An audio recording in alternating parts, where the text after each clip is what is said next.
আজকে এমন একটি দৃষ্টান্ত আপনাদের সামনে তুলে ধরব, আমাকে কিন্তু খুব অবাক করেছে। আশা করি আপনাদেরও হৃদয় স্পর্শ করবে এই ঘটনাটা। একেবারে ছোট্ট একটি মেয়ে ক্লাস 6-এ পড়ে। ক্লাস 6-এ পড়া সেই ছোট্ট নাবালিকা মেয়ে, তার রাজনৈতিক জ্ঞান কতটা আছে তা হয়তো পরখ করা মুশকিল, কিন্তু ভেতর ভেতর সে কিন্তু অনেকটাই গভীরে ভালোবাসা, যাকে বলা হয়, ভালোবাসে কোনো একটি দলকে।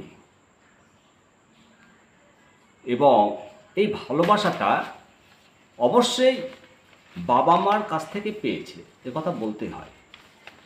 তবে যে দলটির কথা বলছি সেটা অবশ্যই সিপিএম। সিপিএমের বুদ্ধদেব ভট্টাচার্য, রাজ্যের প্রাক্তন মুখ্যমন্ত্রী, যার গায়ে অর্থাৎ সাদা পোশাকে কোনো কালির দাগ নেই বলে আমরা জানি, সেই বুদ্ধদেব ভট্টাচার্যকে ভালোবাসার টানে যে সাক্ষী হয়ে রইলাম আমবাংলা, এক কথায় অনস্বীকার্য। কারণ সেই ছোট্ট মেয়েটি, ক্লাস 6-এ পড়া মেয়েটি, তার বাবা তাকে প্রতিদিন টিফিনের জন্য বিদ্যালয়ে হয়তো যেতে 5 টাকা 10 টাকা করে দেয়। সেই টাকাটা না খেয়ে একটি লক্ষ্মীর ভাঁড় কিনে সেই টাকাটা তিল তিল করে 2 বছর ধরে জমিয়েছিল। আর সেই জমানো লক্ষ্মীর ভাঁড় নিয়ে কৃষ্ণনগরে তখন সিপিএমের একটা মিছিল আসছিল, আর সেই মিছিল কৃষ্ণনগরের বউবাজারের এলাকা দিয়ে যাচ্ছিল। রাস্তার ধারে মায়ের পাশে দাঁড়িয়েছিল সেই ছোট্ট ক্লাস 6-এ পড়া মেয়ে, যার বয়স সবে মাত্র 12 বছরে সে পদার্পণ করেছে। মায়ের হাত ধরা পয়সার জমানো মাটির ভাঁড় নিয়ে সে গেছে এবং সেই মাটির ভাঁড়টি মোহাম্মদ সেলিমের হাতে তুলে দিচ্ছে সৃজনী। মেয়ের নাম সৃজনী। জানেন সেই ভাঁড়ে কত টাকা জমিয়েছে? 100, 200, 500, 1000 নয়, 10,000 টাকা জমিয়েছে। 10,000 টাকা জমেছে বলে তার মা বাবা অনুমান করেছে, এবং সেই 10,000 টাকা লক্ষ্মী ভাঁড় মোহাম্মদ সেলিমের হাতে তুলে দিল সৃজনী। সত্যি বামেদের প্রতি যে এই আবেগ, বাঙালির প্রচুর বাম ভক্ত আছে পশ্চিমবাংলায়, এ কথা স্বীকার করতেই হয়। তা না হলে নিজের টিফিনের টাকা সেই ছোট্ট মেয়েটি দিতে যায়। তবে অবশ্যই সেই মেয়েটির বাবা মা ছাত্র অবস্থায় এসএফআই সংগঠন করত, সিপিএমের ছাত্র সংগঠন করত। তবে পেট বড় দায়, পেটের জ্বালায় এখন দল করেন না। তবে মেয়েটি যে ভাঁড়টা দলের নেতাদের হাতে তুলে দিয়েছিল, সেটা সেই মেয়েটি তার বাবা মাকে প্রস্তাব দিয়েছিল। এবং সৃজনীর বক্তব্য, এই টাকাটা এবার অনেক কাজে লাগবে। আর সিপিএমকে আমরা বারংবারই দেখি যে তারা কৌটা নিয়ে কালেকশন করে, তারপরে চাদর ধরে ধরে রাস্তায় স্লোগান দিতে দিতে কালেকশন করে। সেই ট্রেন্ড কিন্তু এখনও বজায় রেখেছে। এই ভোট চলাকালীন 2024-এ সিপিএম কিন্তু বেশ খানিকটা এগিয়ে গেছে, এ কথা বলতেই হবে। বেশ প্রচার পেয়েছে, তবে এই লোকসভা ভোটে কতটা প্রভাব বিস্তার করতে পারবে তা চৌঠা জুনই বলবে। তবে এই ফসল কিন্তু তারা বিধানসভাতে সিট কিন্তু পেয়ে যাবে, এটা বলতেই হয়। আর সিপিএম নেতৃত্বরা এবারে যেটা করেছে, প্রত্যেকের বাড়ি বাড়ি গেছে এবং 20 টাকা 200 টাকা করে যার যেমন ইচ্ছে সাহায্য চেয়েছে, এবং কর্মী তো বটেই, সাধারণ মানুষও তাদের হাতে টাকা তুলে দিয়েছে। এবং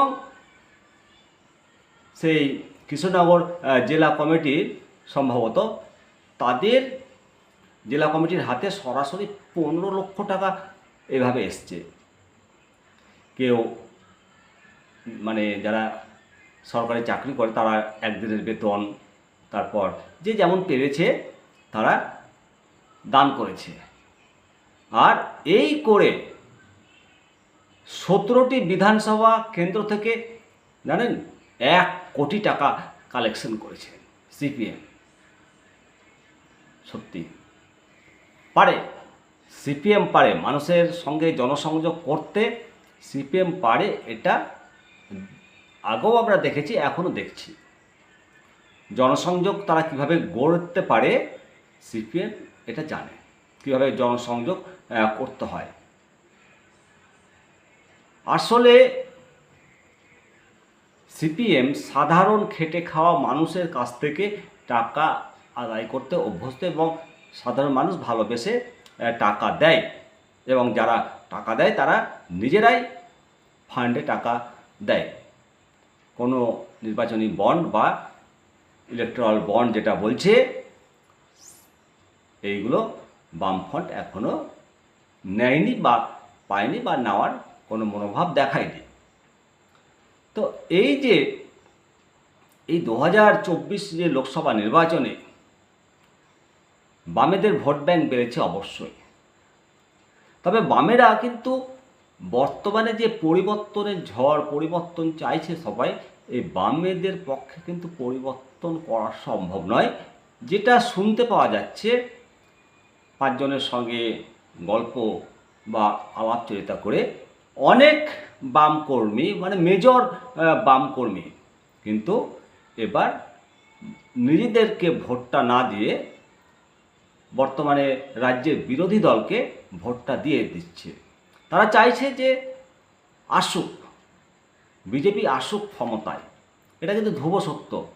তারপরে আমরা বিজেপির বিরোধিতা করে বাংলায় ক্ষমতায় আসব। এই মুহূর্তে সিপিএমের বাংলায় ক্ষমতা আসার মতো শক্তি নেই। যদি পারে বিজেপি পারবে। যে আমরা এর আগে যে লোকসভা বিধানসভায় দেখেছি যে বামের ভোট রামে গেছে, আর তাতেই বাম শূন্য হয়ে গেছিল। সেই ভুল বুঝতে পেরে বামেরা এবার সংশোধনে রাস্তাতে এসছে। তারা নিজেদের ভোট ব্যাংক নিজেদেরকে ফিরিয়ে আনার চেষ্টা করছে, এবং মুর্শিদাবাদ লোকসভা কেন্দ্রে মোহাম্মদ সেলিম সাহেব যথেষ্ট সচেষ্ট, এবং সম্ভবত মুর্শিদাবাদ লোকসভাটা বামেরা জিততে পারে। কিন্তু বামেদের যারা কর্মী আছে, নিচুতলার কর্মী, তারা কিন্তু এই মুহূর্তে অতটা আশাবাদী নয় যে বামেরা পরিবর্তনে করতে পারে, তবে পরিবর্তনের সাবিল হতে চাচ্ছে। সেই জন্যে হয়তো তারা যে বিকল্প পার্টিগুলো আছে পশ্চিমবঙ্গে, যেটা বর্তমান বিরোধী দল বিজেপি, তাকে তারা ভোটটা দিয়ে দিচ্ছে। এরকম একটা ট্রেন্ড বুঝতে পারা যাচ্ছে, এবং এটা বাস্তব সত্য। আপনারা অবশ্যই মতামত দেবেন, আমার মতামতের সঙ্গে আপনারা সহমত হচ্ছেন কি না। আর মুর্শিদাবাদের যিনি প্রার্থী সিপিএমের মাননীয় মোহাম্মদ সেলিম সাহেব যেভাবে দৌড়ালেন, তাকে দেখে মানে দৌড়ানোর রেসটা কিন্তু বাড়বে। মোহাম্মদ সেলিম সাহেবের যথেষ্ট বয়স হয়েছে, উনি যদি এই বয়সে দৌড়ে ভুয়া ভোটার বা ভুয়া এজেন্ট ধরতে পারেন, তাহলে তো বামেদের যে যুব সম্প্রদায় আছে তা তো আরও জোরে দৌড়াতে হবে। আর এই দৌড়ানো যদি প্র্যাকটিস করে ফেলে বামেরা, তাহলে কিন্তু সবাইকে পিছনে ফেলে দেবে। অবশ্যই আপনারা মতামত দেবেন। নিমতিদা দর্শন আপনাদের কেমন লাগে, আর আসছে বাম অর্থাৎ যে স্লোগান ফেরাতে হাল আসছে বাম, এই স্লোগান আগামী দিনে কিন্তু আবার সত্যি হতে চলেছে।